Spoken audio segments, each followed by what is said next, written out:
Magandang araw po mga ka-A-Rides. Ito po yung bagong labas na underbound ng Skygo. 180cc na po siya. Ito po yung Monarch Spear 180. Tayo niya po parang Yamaha Sniper. Naka 6-speed transmission na po siya. Liquid cooled. Meron na rin pong kill switch. Ang front and rear naka disc brake na po.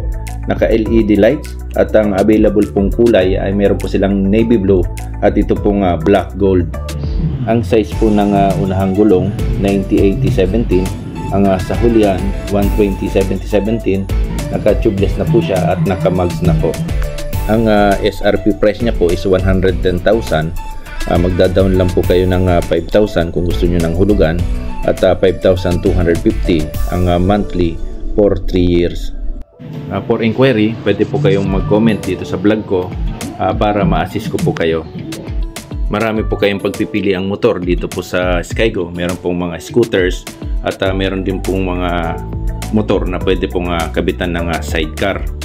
At ito po yung mga price list nila.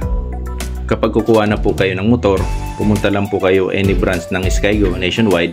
At kapag tinanong po kayo kung saan nyo po nakita yung Skygo, pakisabi na lang po na nakita nyo po sa page ko. Maraming salamat po. Maraming salamat po sa management and staff ng Skygo, Diversion Road, Naga City.